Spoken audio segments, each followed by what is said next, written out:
এবারের গল্প অহংকারী চাষির মেয়ে।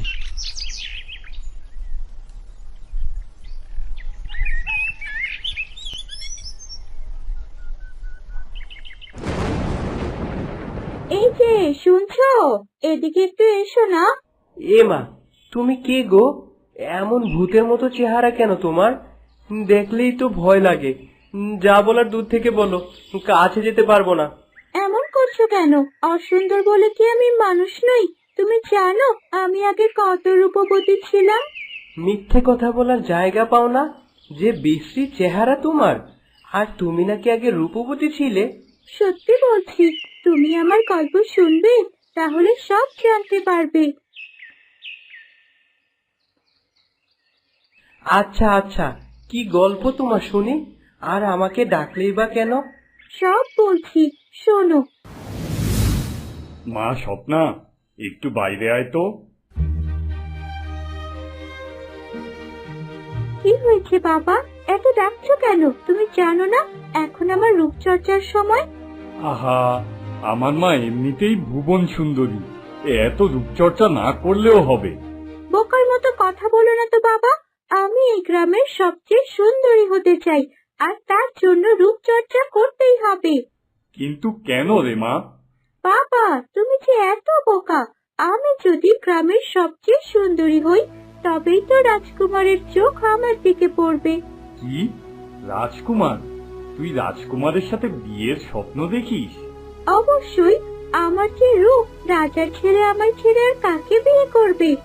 রাজার ছেলে তো অন্য দেশের রাজার মেয়েকেই বিয়ে করবে, এই গরিব চাষার মেয়েকে সে কখনোই বিয়ে করবে না। বাবা, তুমি পাগলের মতো কথা বলো না তো। আমি যত সুন্দরী, অন্য দেশের কোনো রাজকুমারীও এত সুন্দরী না। রাজকুমার আমাকে দেখলে কখনোই অন্য কোনো মেয়ের দিকে ফিরেও তাকাবে না, বুঝলে? যাই হোক, তুমি তোমার কাজে যাও, সময় হলে সব দেখতে পারবে। এখন আমাকে আমার কাজ করতে দাও। এত অহংকার আর উচ্চাকাঙ্ক্ষা তোর! এই অহংকারই একদিন তোকে শেষ করে দিবে, দেখিস।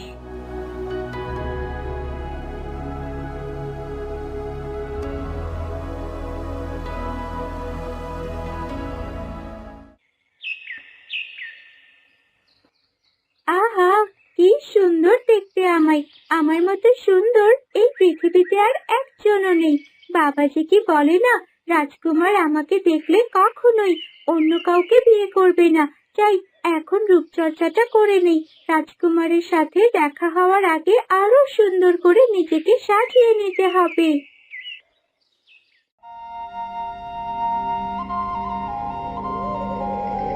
ঘরে কেউ আছো নাকি মা? একটু শুনে যাও।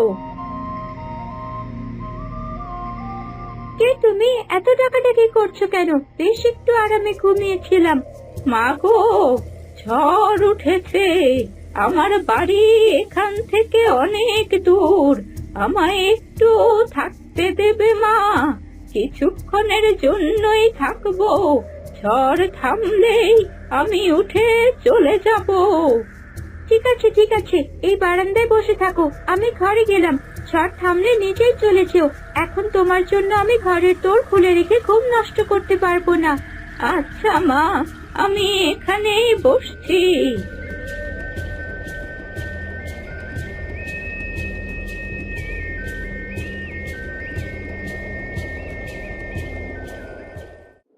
ও জামিল চাচা, এ ঝড়ে চললে কোথায়? বাড়ির দিকেই যাবো রে। এইদিকে শুনে যাও চাচা, যে ঝড় উঠেছে, রাস্তায় একটা বিপদ হতে পারে। কখন কোথায় দিয়ে ডাল টাল উড়ে এসে গায়ে পড়লে একেবারে মারা পড়বে। তার থেকে ভালো আমার এখানে একটু দাঁড়িয়ে যাও, ঝড় থামলে বাড়ি চলে যেও। আচ্ছা।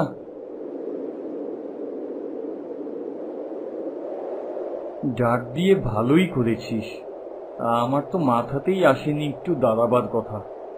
বড্ড চিন্তায় থাকি রে আজকাল। কেন চাচা, তোমার এত চিন্তা কিসের? মেয়েটাকে নিয়ে ভাবি রে। কেন, স্বপ্নার আবার কি হলো? ওর যে রূপ, ওকে তো ভালো ঘরেই বিয়ে দিতে পারবে। তাই তো ভাবছিলাম রে রাশেদ, কিন্তু এই রূপটাই না আমার মেয়েটার কাল হয়ে দাঁড়ায়। কেন? আর বলিস না, ওর রূপ নিয়ে এত অহংকার, যে সে রাজার ছেলেকে বিয়ে করতে চায়। সে কি কথা? রাজকুমার তো কোনো এক রাজকুমারীকেই বিয়ে করবে। আমাদের মতো সাধারণ মানুষের ঘরে কি তারা আসবে? এই কথাটাই আমার মেয়েকে কে বোঝাবে? তার ধারণা তাকে দেখলেই রাজকুমার ভুলেও আর অন্য কোনো মেয়ের দিকে তাকাবে না। মেয়েকে বোঝাও চাচা, নয়তো বড়সড় বিপদ ঘটবে একটা। এত অহংকার তো ভালো নয়। এটাই তো ভাবছি রে। আচ্ছা, আমি এখন যাই, ঝড়টা একটু কমেছে, সন্ধেও হয়ে আসছে, তাড়াতাড়ি বাড়ির দিকে যাই। আচ্ছা চাচা, আবার এসো।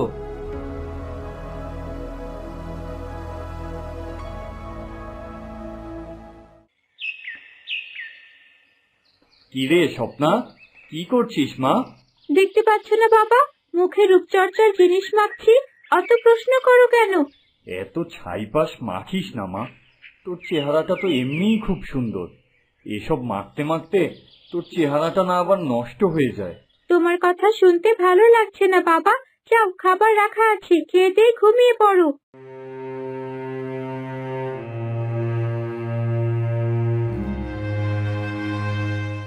এই যে মা, ঘরে আছো?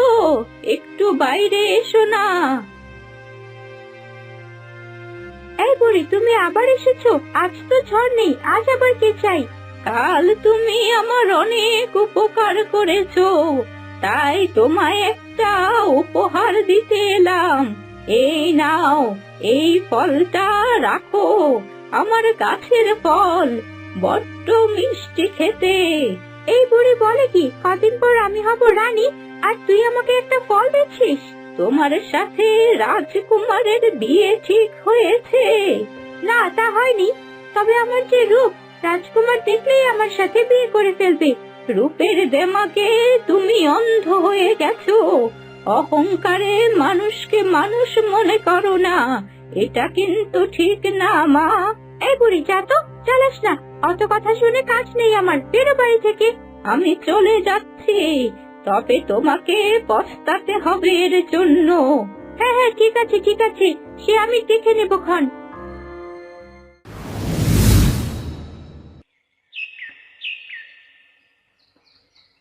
বিশ্বের সবচেয়ে রূপবতী মেয়েটা এই বাড়িতেই থাকে না?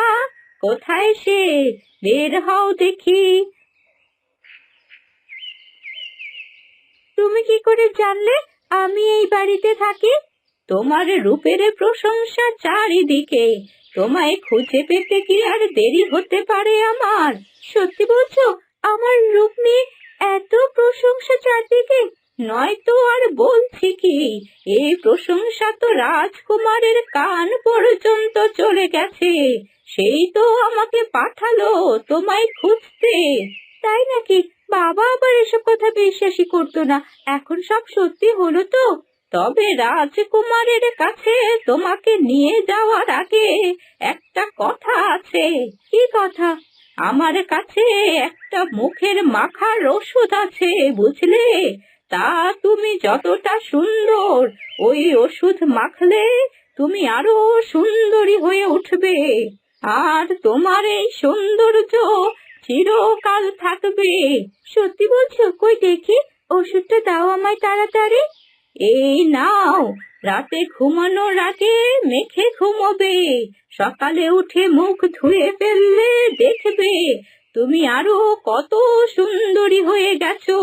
তারপর কাল এসে আমি তোমায় রাজকুমারের কাছে নিয়ে যাব। ঠিক আছে বুড়িমা, তুমি যা বলবে আমি তাই করব। আজ আমার স্বপ্ন পূরণের দিন। এতদিন বাবা আমায় অনেক তুচ্ছ তাচ্ছিল্য করেছে, যে রাজকুমার কি আমায় বিয়ে করবে।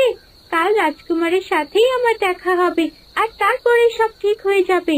তখন বাবাকে দেখিয়ে দেব আমি যে এই স্বপ্নই ঠিক ছিল। এখন ওষুধ মেখে তাড়াতাড়ি শুয়ে পড়ি, কাল অনেক কাজ।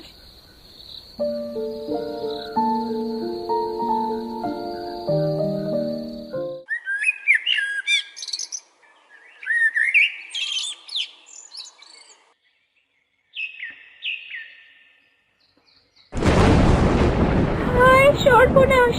এ কি হলো আমার? আমার এমন সুন্দর চেহারা এরকম ভূতের মতো হয়ে গেল কি করে? এ কি স্বপ্না, তোর চেহারাটা এমন বিশ্রী হয়ে গেল কি করে? আমি কিছু জানি না বাবা। কাল এক বুড়ি এসে আমায় একটা ওষুধ দিয়েছিল, বললো এটা মেখে রাতে ঘুমালে সকালে উঠে দেখবো আমি অনেক সুন্দর হয়ে গেছি।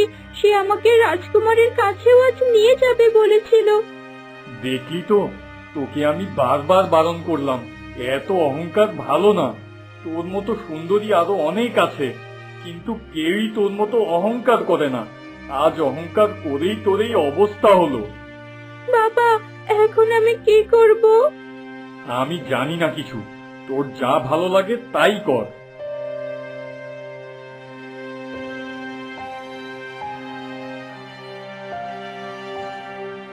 এই বুড়ি, তুই আমাকে কি দিয়েছিস সেগুলো? দেখ তো, দেখ তো আমার চেহারা কেমন হয়ে গেছে। আমার আগের রূপ ফিরিয়ে দে তুই। তুমি ওই ঝড়ের দিন তুমি এসেছিলে না আমাদের বাড়িতে? হ্যাঁ, আমি অন্য বেশে এসেছিলাম তোমায় শিক্ষা দিতে। তোমার রূপ নিয়ে বড্ড অহংকার, তাই না? এবারে এই কুৎসিত রূপ নিয়েই তোমায় বেঁচে থাকতে হবে। না না, এমন করো না আমার সাথে। আমার এই মুখ আমি কি করে মানুষকে দেখাবো? আমার যে মরা ছাড়া আর কোনো উপায় থাকবে না। তোমার অহংকারের এটাই শাস্তি।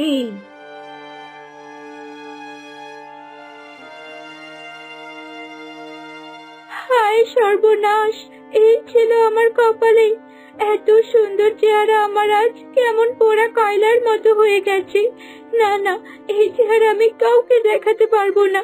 তার চেয়ে ভালো আমি চলে যাই এখান থেকে।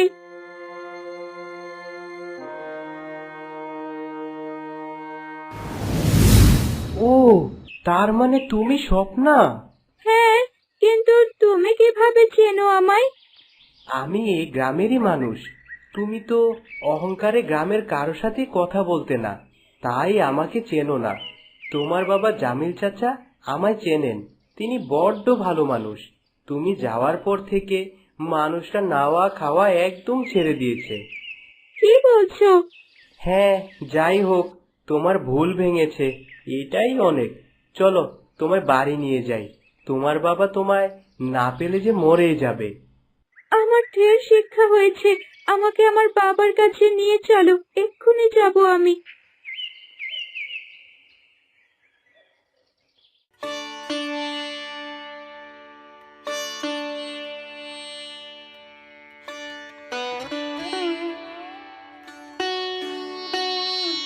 চাচা, তুমি আর চিন্তা করো না, এই যে তোমার মেয়েকে খুঁজে পেয়েছি। স্বপ্না, মা আমার, তুই কোথায় চলে গিয়েছিলি মা? এই মুখ কিভাবে মানুষকে দেখাতাম বাবা? আমায় তো কেউ বিয়ে করতো না, সারা জীবন বোঝা হয়ে থাকতাম তোমার উপরে।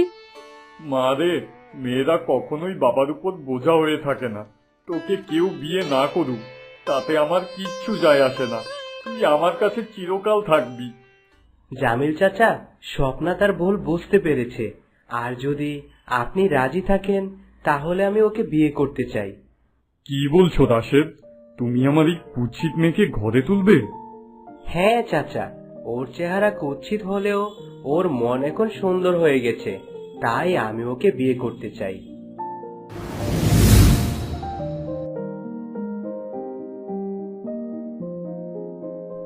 এ কি স্বপ্না মা, তুই আবার আগের মতো সুন্দরী হয়ে গিয়েছিস। আরে তাই তো, এ কি অবাক করা কাণ্ড! এমনটা কিভাবে হলো? কি বলছো তোমরা? সত্যি?